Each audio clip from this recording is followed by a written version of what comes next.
Welcome to Tax Break, a podcast on the tax law brought to you by the lawyers at Miller and Chevalier. I'm Steve Dixon, a tax litigator with Miller and Chevalier. As usual, I'm joined by my colleague, international tax and tax policy expert Loren Pons. And today we have our colleague Marc Gerson, a repeat guest. Marc leads our tax policy practice at M&C. Hey, Marc. Good morning. Thanks for having me.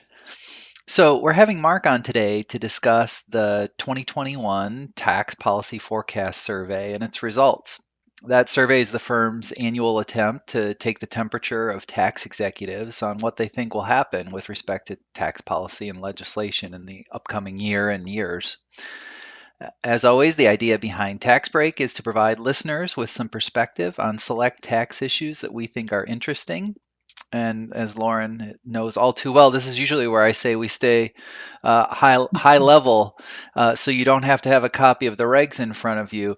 But this episode, it seems worth pointing out that actually you probably should go and pull the tax policy forecast survey and print it out. It's only 15 pages. It's a quick and easy read, and so we'll put a link to the survey results in our podcast description. So go ahead and print that out, and certainly feel free to follow along as we go through it. Uh, as first, a disclaimer: Tax Break is not intended to be legal advice, and you cannot rely on it as legal advice. Its contents reflect only the thoughts or opinions of its hosts and guests. So, Marc, this survey is, you've been doing this survey for a while. About how many years have we been doing this survey with the National Foreign Trade Council? Thanks, Steve. Yeah, so we've been doing this is our 15th year, so this is the 15th annual survey. And we've been lucky enough to partner with the National Foreign Trade Council, I would say, for the last decade on the survey. And tell me a little bit about how this sort of the genesis of the survey and sort of how the idea came about and how it's grown. Well, we really, started out, wanting to get something at the start of every year to take the temperature of our clients and of tax executives generally on the direction of tax policy, and really trying to get to that intersection of what's going on from a tax perspective and matching that up with the political and the legislative environment. And so over the years, we've refined the survey. And really what we're trying to get is kind of, what are tax executives thinking about? What are they most worried about? And then trying to match that up with the legislative environment and what we see happening in the year ahead. Yeah. And Marc, tell us a little bit about how I mean, the questions are tailored every year. So tell us about the process of sort of designing the questions and coming up. There's some multiple choice elements to them. So how do you go about doing that? Sure. So every year we get together, Loren, myself, and our colleague Jorge Castro, and try to think about kind of what the legislative environment is and what we anticipate it will be, and then try to marry that with what we think are kind of the most prevalent tax issues out there for the day. And a lot of it is dependent on, different years, different legislative environment, who's in control of the Congress, who's in charge of the White House. And so some years there's, unbridled optimism for tax cuts and tax reform. And other years, as the current year, there's a lot of concern about tax increases. The other thing we really try to marry is kind of the political environment. So, as when we're in an election year, there are a lot more kind of politically based questions in a kind of with a new president or a new White House or new Congress. There's always, we try to talk about transition issues. And so we really try to marry kind of what's going on currently with what we think are the big driving tax issues. And so this year, obviously, we're in a situation where control of both the presidency and Congress has switched over. So, Loren, what were your sort of expectations of in going into this about the mood that tax executives would have about policy changes and reform? Well, I mean, it was hard to kind of forecast what people would feel without knowing the outcome of the election, and so for that reason, we waited until we knew, particularly with respect to the Georgia runoff elections and who was going to control the Senate.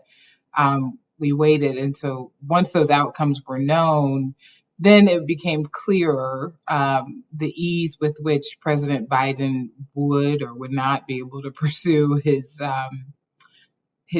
tax legislative agenda. And so, given that we knew that the Democrats were going to control both chambers of Congress as well as the White House, then the tenor really changed to focus on what tax legislative priorities they thought would actually be realistic or achievable within the next year or so, coupled with the understanding that COVID relief was going to be the primary driver of at least the first set of legislative actions that the administration would take. And I think, Mark, you sort of characterized the outlook this year as I don't know, pessimistic or dour, at least in the sense of overall tax increases or the likelihood of tax increases. So, how did the survey sort of align with that expectation? The results Yeah. of the survey. No, I think it's consistent what we thought was the mood out there among tax executives, and coming off, President Biden winning the White House, running on a platform of these big policy initiatives like infrastructure and housing and education, funded with tax increases, in addition to the overall deficit situation, which obviously has been exacerbated by the massive but necessary COVID spending.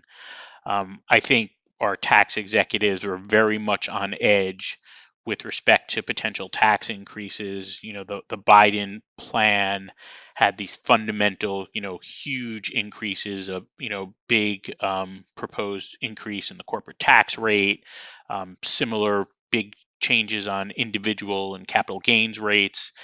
And so I think even before getting to more kind of specific tax increases in, let's say, the international area or specific to certain industries, I think the general view was to anticipate these really significant tax increases going into the year. Loren, I know something we've talked about before was that, I mean, there's a sense in which this is not the sort of this is a negative outcome for corporate taxpayers because they view the rate as likely to increase. But there's also a sense in which we saw some trepidation about corporations sort of trying to take full advantage of the 21% rate because they always had a sort of a built-in expectation that the rate would rebound. So I mean, I guess I wanted to know your sort of thoughts on the optimism or pessimism reflected in the survey versus sort of the expectation that I think we've always had expressed by tax executives that they didn't expect 21% to be the permanent state of affairs. Right. I think that there was a hope that the 21% rate would be the permanent state of affairs, but there's always a fear. I think in more recent years, especially with changes in leadership, that there's going to be kind of a complete 180 of some tax policies and a turnaround, a walking back. But to Mark's point, President Biden was very clear on the campaign trail that he had some very big policy priorities that are independent of tax, but that would be funded by tax. And so that coupled with COVID, which nobody saw coming, but really, we've been spending to combat the economic effects of the pandemic. Raising the rate will I think become a much more of a reality as opposed to a fear this year. And so, and we're seeing it already in the UK. They released their budget. They're proposing going from 19 to 25% in 2023. And so, and that's a direct response to the economic impacts of COVID, of the pandemic. And so, I do think that some of that rhetoric around, we don't know if the rate's going to stay the same, was just kind of a negative reinforcement way of saying to legislators, we want the rate to stay the same. But in this climate, I think it's very tough. And so the survey results reflect that recognition that they probably will go up. And I think right now, there certainly will be efforts to fight a corporate tax increase or to lessen, what that increase is. But at the same time, I think there's a feeling that a lot of tax executives feel resigned to the fact that there will be an increase. And so, in addition to getting questions about kind of what that corporate rate increase will be, will it really be 28%, or will it be, kind of moderated somewhere in the middle to, appease kind of moderate Senate Democrats? The question we're getting most often right now is not will there be a corporate tax increase, but when will it be effective? And that's really effective date issues, I think, on tax increases generally, but particularly on the corporate rate increase, are something we're increasingly getting questions. And there's a big concern about, potential retroactivity to the beginning of this year. And that really is something that I think is really, taking up a lot of time. And tax executives are concerned about it. They're worried about how to model it, how to report to their boards, what the potential risk is. And so that's become an increasingly important issue. Well, let's actually turn to some of the results in the survey.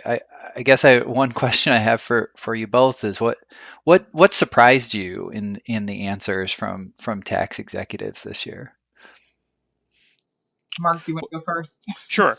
Obviously, I think one of the bigger kind of um, issues out there, other than the Biden tax increases, are the fate of a number of provisions from the 2017 Tax Reform Act, the TCJA, that are either set for expiration or significant change.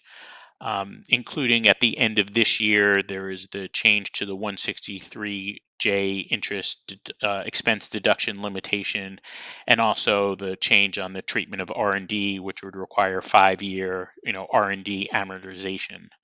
And then that's followed by a series of changes over the next couple of years. At the end of 2022, 100% bonus depreciation starts to phase out, and then the big cliff at the end of 2025 with a lot of the individual tax changes. And so those issues are certainly on our tax executives' mind. We try to get one of the questions goes to what do they think is most likely to be addressed this year, and the clearly R&D amortization was something that executives thought would be addressed, and R&D always has bipartisan support. And that expires at the end of the year, so it needs to be addressed. But right behind that was bonus depreciation, and which doesn't expire until, or doesn't start to phase out until the end of 2022. And that was ahead of the 163J change, which is at the end of this year. And you would think, kind of from a priority perspective, the 163J would be more on folks' mind. And the bonus thing, I don't know, Loren, may just be a reflection of that more people are taking advantage of it and more people are concerned about it. And I think it's also kind of for tax executives, like their boards and their CFOs and CEOs know about bonus depreciation. So maybe it's just kind of more on the mind. But that kind of surprised us that it was given a little higher priority than something that was expiring sooner. Yeah, I would agree. I also thought it was surprising that people, almost the same amount of respondents, thought that Biden's President Biden's campaign trail proposals would be enacted as is, as did people who thought that they would be enacted with modification. Which really, I personally don't think that they will be enacted as is. I think that there will be some, their campaign proposals, but in reality, there are many constituencies within the Democratic caucus, and so they're going to probably have to scale some of those items back. But it was interesting that some people were as I would say pessimistic to believe that they would be enacted as is. And Loren, do you think let's talk about that a little. I mean, is that a reflection of the fact that, there are two chances at reconciliation bills this year, which only need 50 votes in the Senate? And so do you think that's a view of, well, Biden will have this influence and, kind of be able to push things through as is, and they're going to need the revenue anyway? Can you talk a little bit about the dynamic of how and why those proposals, I think we both agree, will get kind of modified down, if you will? Sure. I think the common perception is that reconciliation is an easy way to pass someone's legislative agenda without much opposition. And I think procedurally, the way the rules operate, that is true. But in reality, there are many, many considerations that go into a reconciliation, the contents of a reconciliation bill. And because the Democrats have such a narrow majority, um, Vice President Harris is the tiebreaker in the Senate. They don't have that many representatives on the House side either to compose their majority. And so there has to be kind of consensus within the party about what's going to go in the bill. And that's where you start to see some modifications to these provisions, because everyone within the party doesn't agree on how these policies should be advanced. And so while the perception that reconciliation is an easy way to push one's legislative agenda forward, seems to be kind of the the public's perception. I think in reality, that it takes a lot more negotiation and a lot more refinement of these ideas before they actually get into the bill and get passed.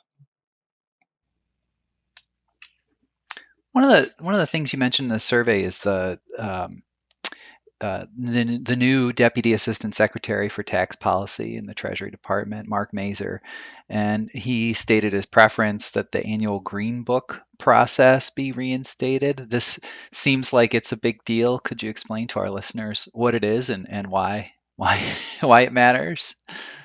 It is a big deal. The Green Book is traditionally published every year when the administration puts forward its budget, and it explains the tax provisions that might fund the policy goals.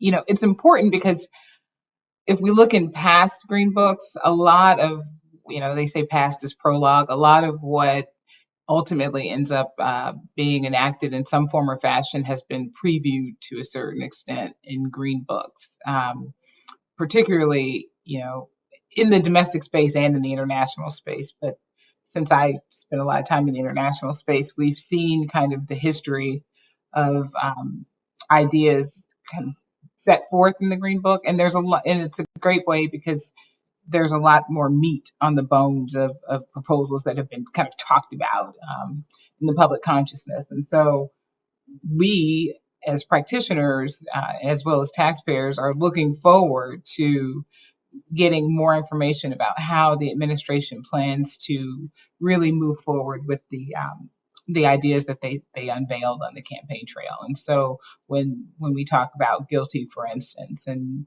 doubling the rate and eliminating QBI and going to a country by country calculation, in theory, we think we know what that might look like, but then there's actual text. So we get more of information.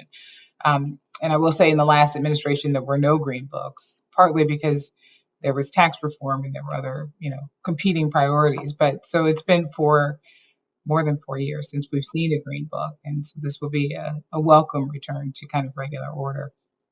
And I think while people may be discouraged by the fact that it largely will be this kind of menu of revenue raisers and tax increases, as Loren mentioned, it's really important that there won't be statutory, legislative language, but there will be kind of a page or page and a half description of each proposal.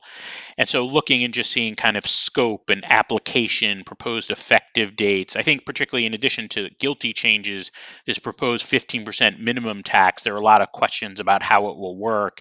And so we won't have full detail, but I think as Loren points out, how they're fleshed out is going to be really important, really interesting. And I think the release of the Green Book will really kick off to a large degree. I mean, we've seen some tax increases in the COVID legislation, but I think the release of the Green Book really kicks off the tax policy discussion as the Congress starts moving towards a second reconciliation bill in the fall that will have a lot of policy initiatives.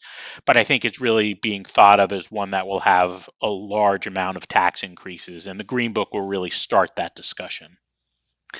Marc, one of the questions I have is with respect to the timing of this year's survey is when did it come out relative to the naming of a new head of the Senate Finance Committee.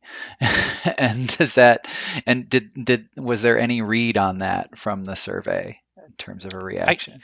I don't think we had a read on it. I think we knew just because of the term limits that there was going to be a change either way in the Senate, and then we were obviously waiting, as Loren mentioned, for the Georgia runoffs to see who would control the Senate and therefore have the chair. And so now we know it's Senator Wyden, Democrat from Oregon, and then Senator Crapo replaced Senator Grassley on the Republican side and is now the ranking member. And so just from a timing perspective, and obviously there was so much going on at the beginning of the year. Remember, we had the Consolidated Appropriations Act passed. We obviously had the January 6th Capitol attack. I mean, there was a lot of things going on, the Georgia runoff elections. And so we didn't capture, that kind of a reaction to Wyden. I do think there's a big concern about his mark-to-market proposal. And then obviously he'll be working closely with the administration, and I think the Green Book will greatly influence the agenda of the Finance Committee. And Lauren, on the international side, one of the things that the survey mentions is Itai Greenberg being named on the Treasury Department. He's the Deputy Assistant Secretary for Multilateral Tax in the Office of Tax Policy, which is actually a pretty important role given what's going on at the OECD and considerations of pillars 1 and 2. So what do we know about sort of his sort of academic publications, and what should we expect from him in terms of the U.S. engagement with the OECD on those programs or proposals, I guess, pillars? The pillars. I think, first of all, I think it's really important that the administration has decided to kind of bifurcate the international tax policy DAS, Deputy Assistant Secretary role, into one that's going to be more focused on regulations and tax policy. And we know now that that will be Jose Murillo from EY, and then this OECD work. And so, Professor Greenberg has the full attention. His full attention is focused on OECD initiatives, and I think that's important because it was a big job, and so he doesn't have to kind of split his attention. And so, I think that he has certainly been vocal in this space. He's been very thoughtful with some of his public statements and pieces that he's written. And some people might have feared that a change in administration would kind of disrupt the negotiations and really um, kind of slow whatever progress we've made on that front. But I think that his positions are consistent, certainly with respect to kind of a general application of these rules, not ring fencing certain taxpayers or certain activities.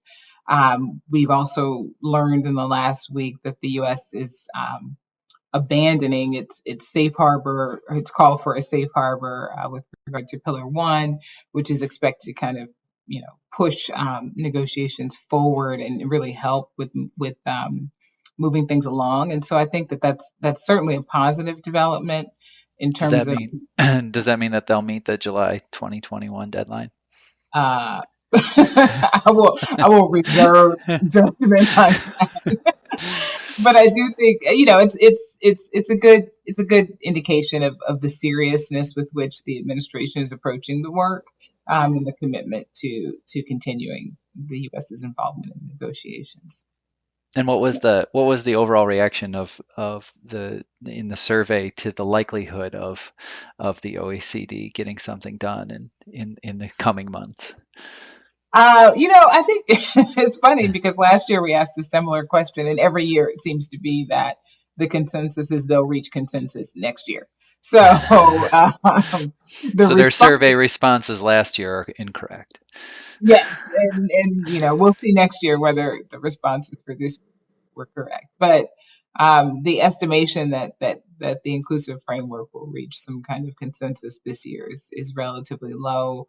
Um, I would say from the respondent's point of view, and there's certainly a split in terms of all the reasons why they think the work cannot really come to any kind of conclusion this year, which is interesting. So, um, there are many, many outstanding issues in terms of design, scope, even thresholds for the minimum tax amounts and things like that. And so there's a lot of work to be done. And all of these outstanding issues, dispute resolution, simplification, are of various levels of import to various taxpayers. And so all of them taken together really add up to a low expectation in terms of consensus and unified framework, so to speak, for the work. Mark, on the off chance that there actually are any tax executives listening to our podcast, and they haven't had a chance to participate in the survey, what should they do if they actually want to get in and be a part of this process next year? Sure. Well, I think first, downloading the current survey so they can take a look at it and see if it's something they're interested in, and then obviously just to reach out to the firm, to me personally or to Loren, to make sure you're included in next year's survey. And we really would appreciate. I mean, it's really essential for us to get the feedback from tax executives. So we really would appreciate the more people that participate, the better data we get out of it. Excellent. All right. Well, thank you both. And like I said, we'll put a link to this year's survey results in the podcast description. And as always, if you have questions or comments or ideas for future podcasts, please email us at podcasts@milchev.com. That's podcasts plural at milchev.com. Thanks, Mark and Loren. Thank you. Thank you.